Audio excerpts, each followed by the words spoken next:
Ethan Mitchell, 47 years old, has spent nearly 2 decades working at Anderson & Company, an insurance firm based in Boston. He has a life that many would consider stable and enviable. A lovely suburban home, 2 sons in college, a devoted wife, and a solid career. But at almost 50, Ethan feels like he's standing on the sidelines of his own life rather than truly living it. His marriage to Sarah has no major conflicts, but no passion either.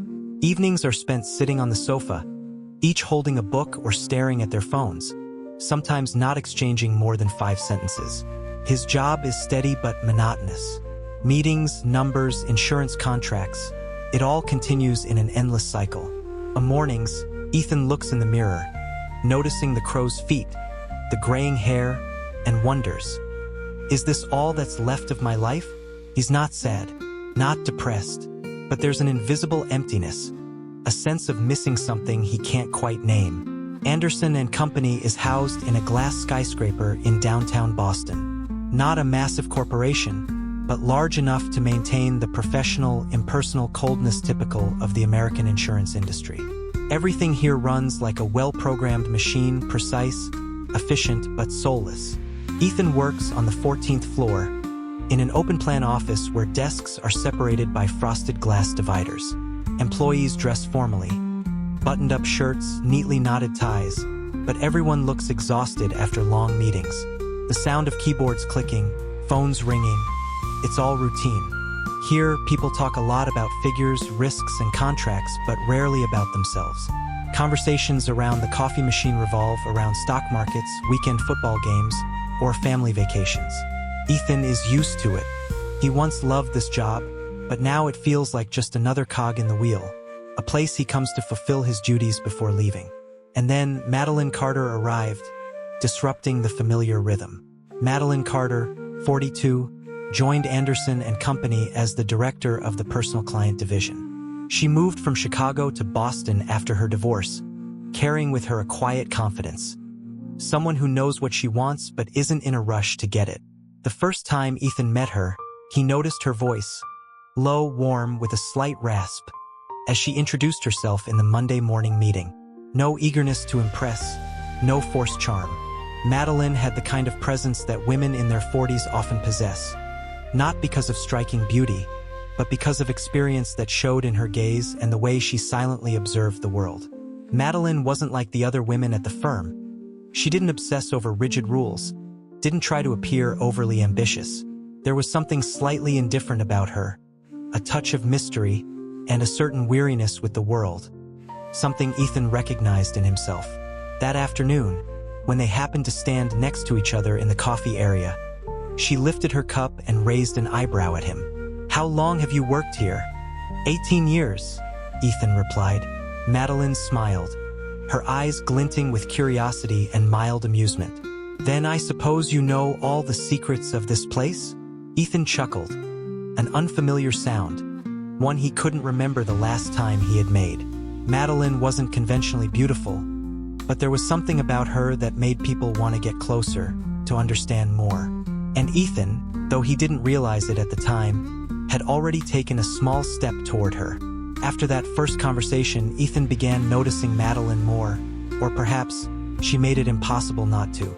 She never tried to stand out, yet somehow, she always did among the polished, serious professionals of Anderson & Company.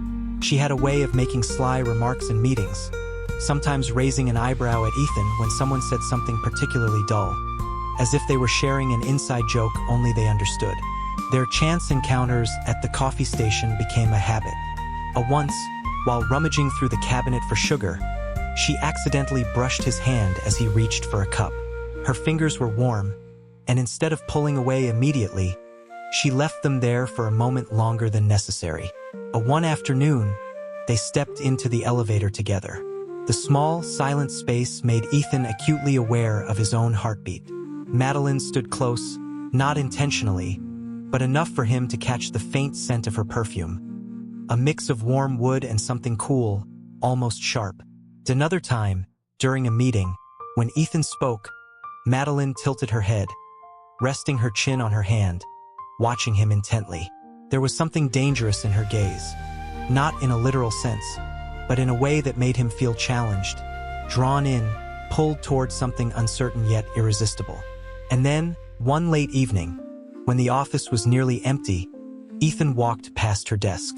Madeline was still there, focused on her computer screen. When she looked up, she smiled slightly. "Working late too?" Ethan hesitated for a second before stepping closer, leaning against the edge of her desk. "Looks like we're the last ones here." Madeline smirked, tapping her pen lightly against the table. "So, who's going to turn off the lights?" A simple question, but in that quiet space, it carried an unspoken meaning, like a game they had both silently agreed to play. Their conversations were no longer just small talk.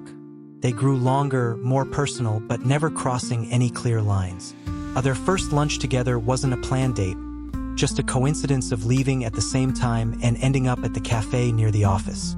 Ethan ordered a black Americano, Madeline chose a cappuccino. She raised an eyebrow as he stirred his coffee without sugar. "Oh, you always drink it like that?" "Oh, ever since I realized life is already sweet enough." Oh, Madeline laughed, but something unreadable flickered in her eyes. One rainy Friday afternoon, Ethan saw Madeline in the lobby, looking frustrated. Her car had broken down, and he offered her a ride home. In the car, they listened to the radio playing an old Eagles song. Madeline hummed along. "Oh, I used to listen to this song on my way to California when I was younger." Ethan glanced at her, wondering how long ago younger was, what roads she had traveled, how many people she had loved, and what she had lost. Small moments like these became a pattern. Shared glances in meetings, private jokes, brief messages that made them both smile. Madeline never rushed or made any obvious moves. She was simply there, appearing naturally in Ethan's life. And the most dangerous thing was that he had started expecting her presence. Then, on another late night, when the office was nearly empty once more, Ethan walked past her desk and hesitated for just a second too long. She looked up, narrowing her eyes slightly. "Something on your mind, Mitchell?" Ethan shook his head. "No, nothing at all." And yet, everything at once. That Thursday night, the office was almost deserted. The neon lights cast cold reflections onto the floor. Ethan stood by the window, looking down at the streets of Boston, where car headlights formed an endless river of light. Madeline was still there. She had just finished a phone call, her hair slightly tousled, her eyes carrying a hint of exhaustion but also a strange sense of calm. She stood up, stretched, and walked toward the coffee machine. "Still here this late?" she asked, her voice slightly husky, probably from a long day of work. Ethan turned around, crossing his arms. "Probably the same reason as you. Escaping home for a bit." Madeline paused for a second, then smiled. Not exactly a happy smile, but one full of understanding. She poured herself a cup of coffee, but as she reached for it, the cup slipped from her hand, shattering on the floor. "Damn it!" she exhaled, crouching down to pick up the broken pieces. Ethan knelt down to help her. In that moment, their hands touched. Just a brief touch, but enough for both of them to realize that this was no longer just idle conversation. Ethan didn't pull his hand away immediately, and neither did Madeline. Her breathing slowed, her gaze met his, as if they were both standing at the edge of an invisible boundary. No one spoke, but the silence carried more weight than 1,000 words. Then Madeline smiled faintly, but this time, the usual teasing was gone. "Ethan," a warning, an invitation, or maybe just his name, but the way she said it changed everything.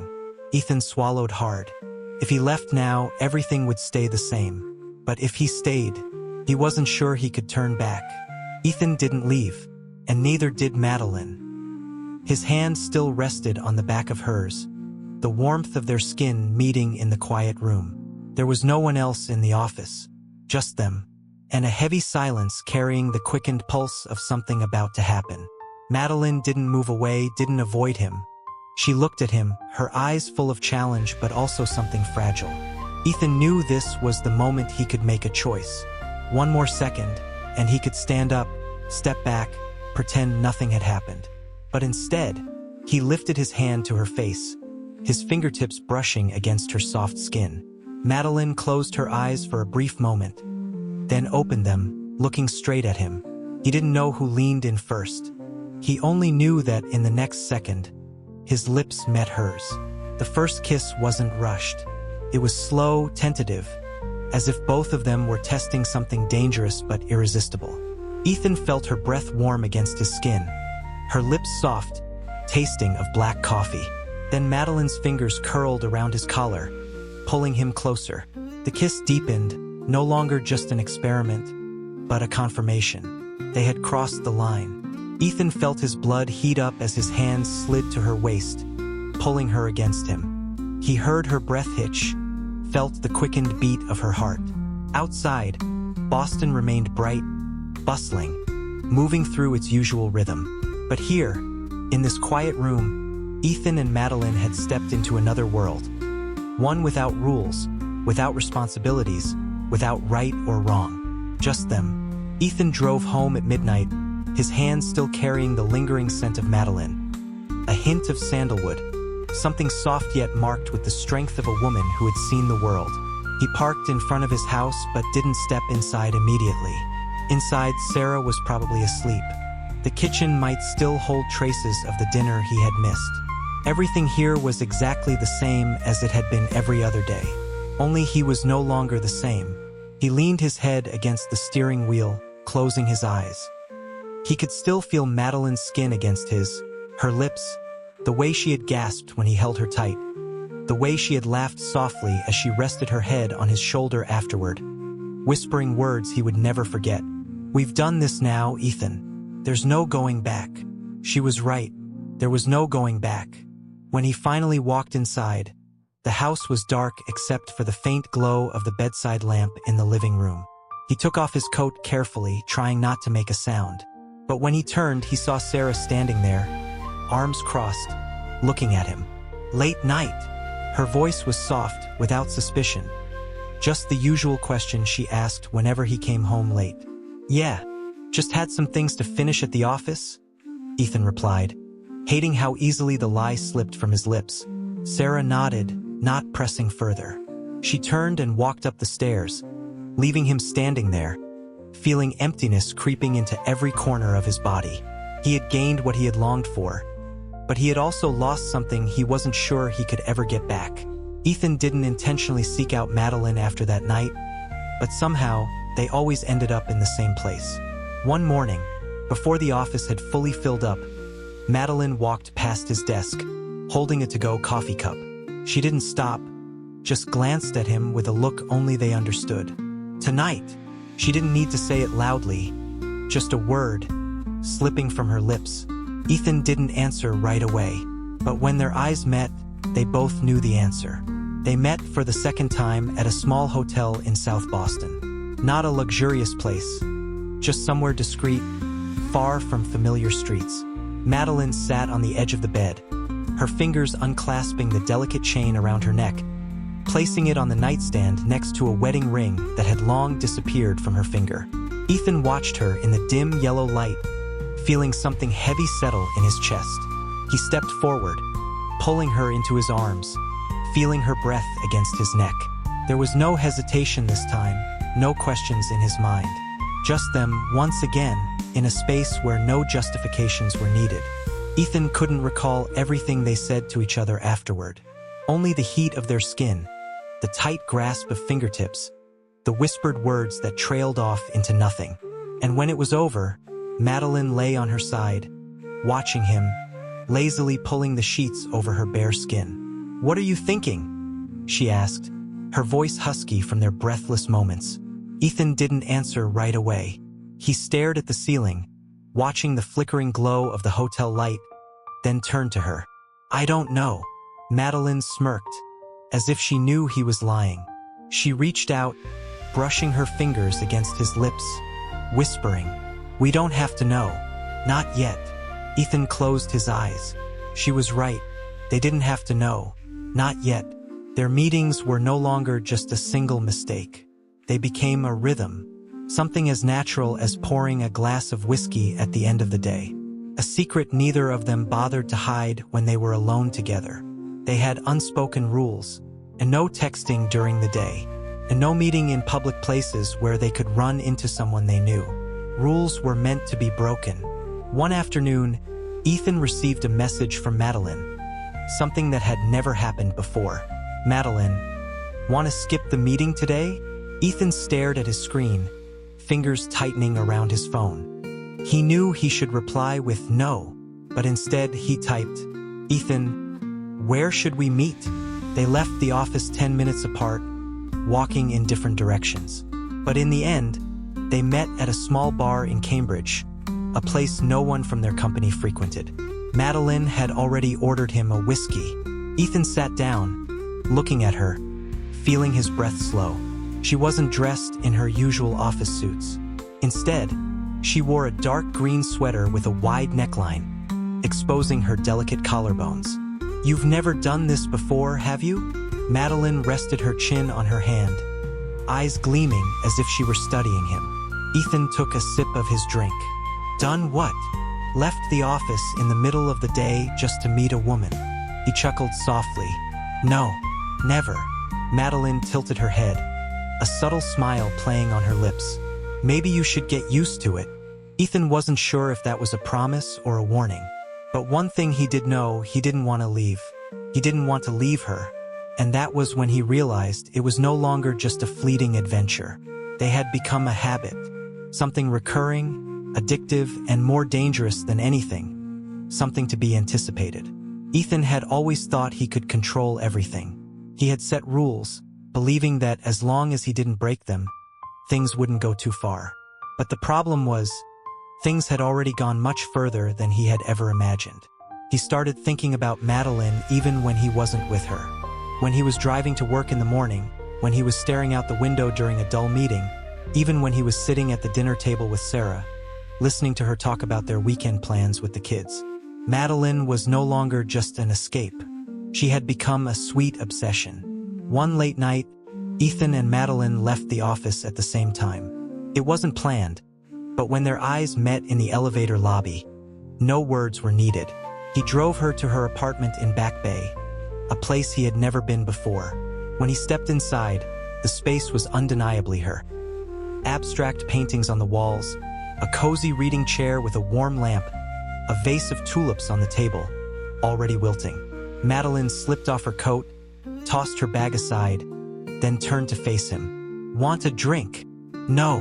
Then what do you want? The question was both an invitation and a challenge. Ethan knew he should leave, right now. But instead, he stepped closer, placed his hands on her face, and pulled her in. They kissed in the dimly lit living room. Not hurriedly, not with the urgency of stolen moments.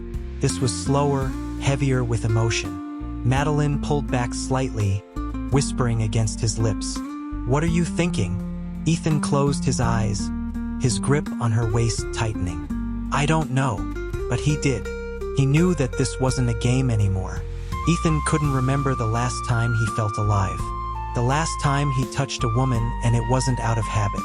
The last time he wanted someone simply because she was herself, not out of duty, not out of obligation. But with Madeline, he felt everything. They began meeting more often, not just late nights in hotels or stolen moments during work hours.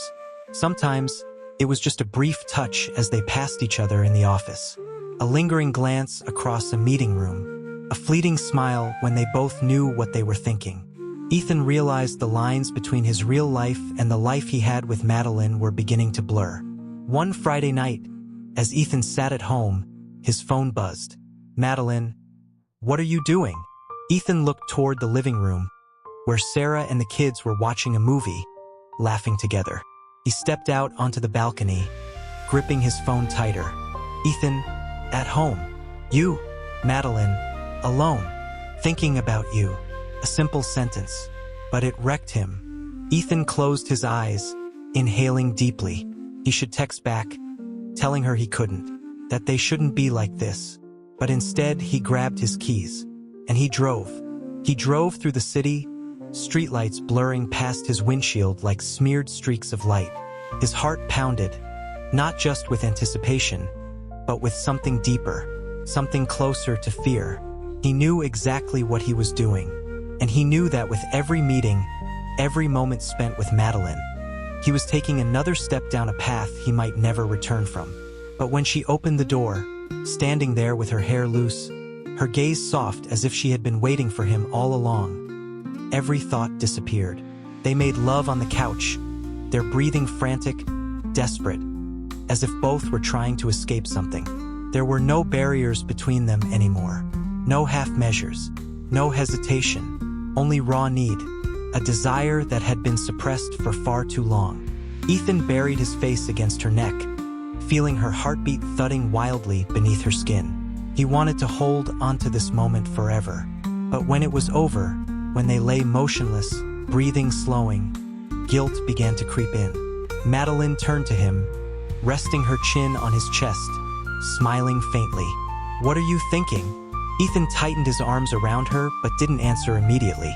He stared at the ceiling, feeling the weight pressing down on his chest. Finally, he let out a slow breath. "I don't know, Madeline." She didn't say anything, just traced small circles on his skin with her fingertips. Then, she whispered, "Then don't think." Ethan closed his eyes. He wished it were that simple. Ethan arrived home close to 2 a.m. He drove slowly, as if delaying the inevitable moment when he would have to face reality. When he stepped inside, Sarah was still awake. She sat at the dining table, a single lamp casting a dim glow. In front of her was a cup of tea, already cold. "You're home late." Her voice wasn't accusatory, nor was it angry. It was just a simple statement, yet it made Ethan feel more uneasy than any confrontation ever could. He took off his coat, set his car keys on the table, and tried to keep his voice steady. "I had some things to take care of at the office." Sarah nodded without looking at him. She stirred her tea absent-mindedly, as if lost in thought.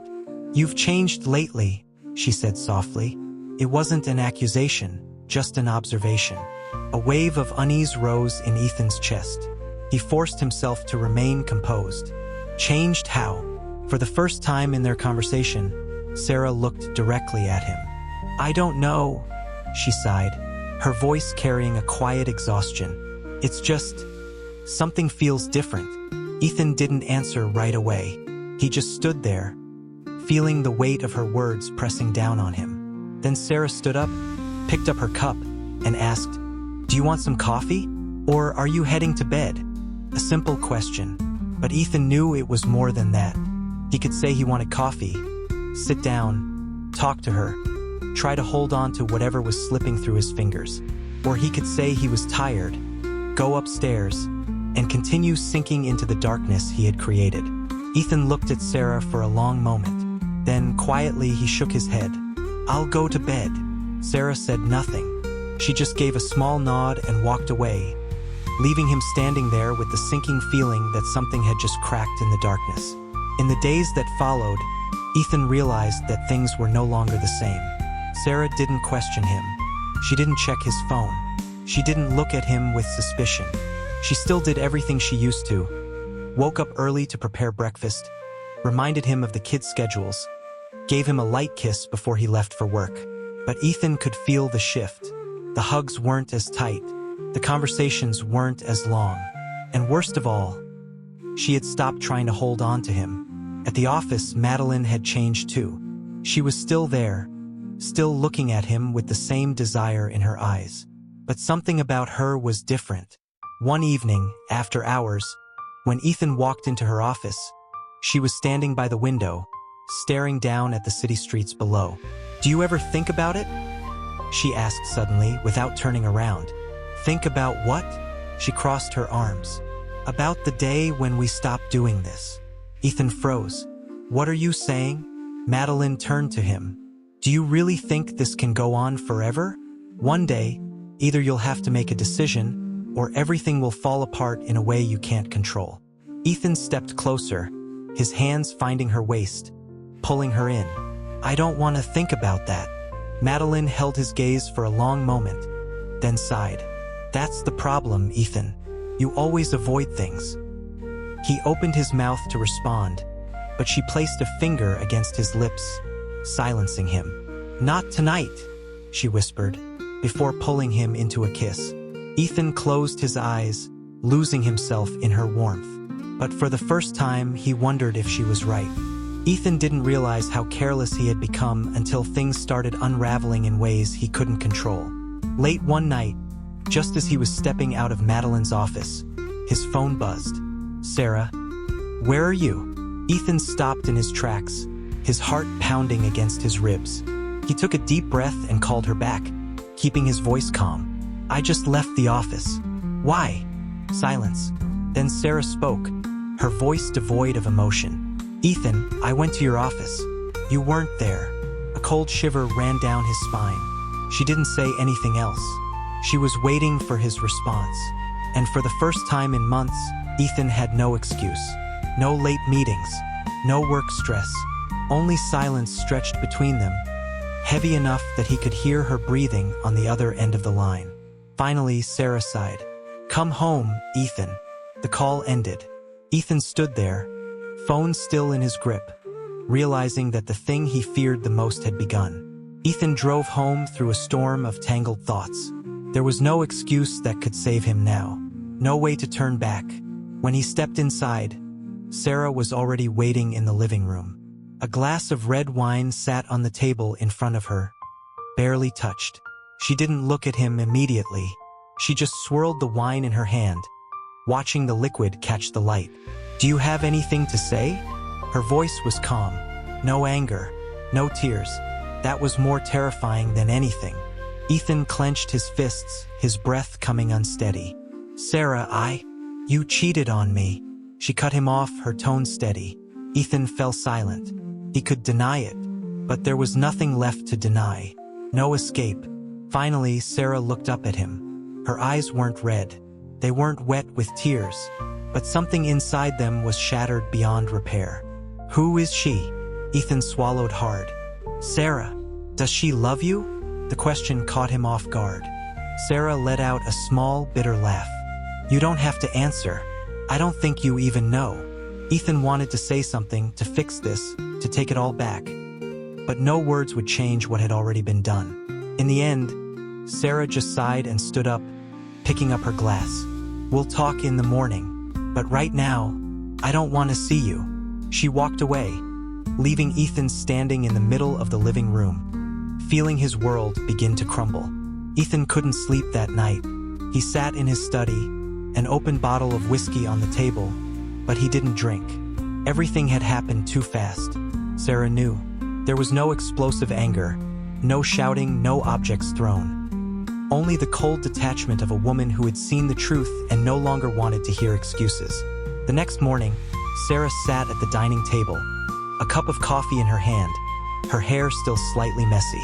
She didn't say anything when Ethan walked in. He pulled out a chair and sat across from her. "What do you want to do?" Sarah looked at him, her eyes empty. "Do you want to end this?" Ethan opened his mouth to answer, but then hesitated. Sarah let out a quiet, bitter laugh. "You don't know, do you? You're not sure what you want." Ethan remained silent. Sarah set her coffee down and looked straight at him. "Ethan, I can't make this decision for you. But one thing I know for sure, we can't keep going like this forever." Ethan clenched his fists, feeling something ache in his chest.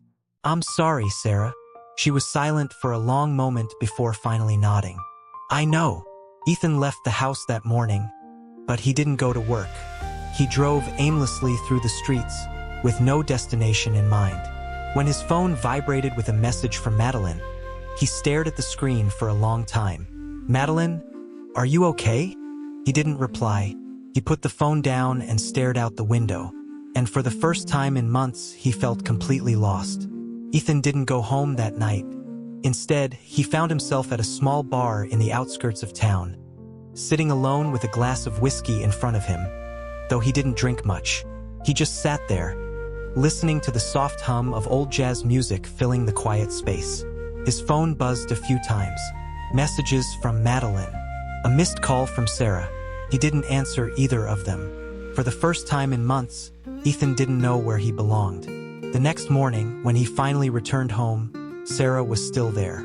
But she didn't ask where he had been. She only glanced at him briefly before continuing to prepare breakfast as usual. No more questions. No more accusations. Only an invisible distance between them, so tangible that Ethan could feel it in every breath. He arrived at the office later than usual. When he walked in, he saw Madeline standing by the window, flipping through a stack of documents. She looked up when she saw him, concern in her eyes. "You didn't answer my messages." Ethan loosened his tie, slumped into his chair, and rubbed his forehead. "I needed some time last night." Madeline studied him for a long moment before giving a small nod. She walked over, sat beside him, and placed her hand over his. "Ethan, where is this going?" The question hung in the silence. Ethan looked at her hand, then into her eyes. For the first time, he had no answer. Ethan left the office early that day. He drove straight home without warning, without thinking. When he walked in, Sarah was in the kitchen preparing dinner.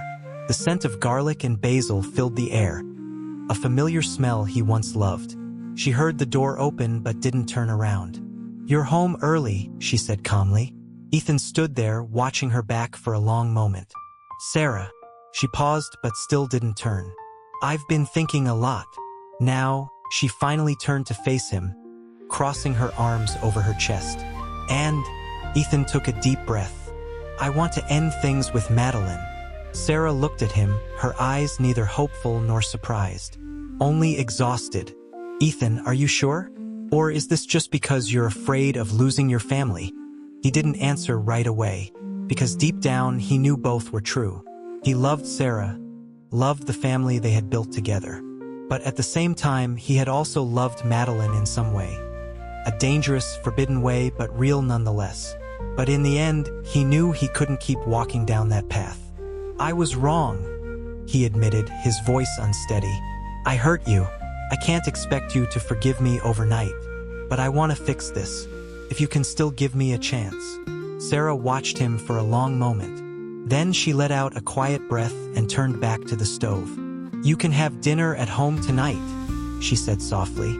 A simple invitation. Not forgiveness, not reconciliation, but a beginning. And Ethan knew that, for now, it was the best he could hope for. That night, as the family gathered around the dinner table, Ethan looked at Sarah, at their children, listening to their laughter. He knew that things would never be the same again. But sometimes, the only thing a man could do was make the right choice. Just a little too late.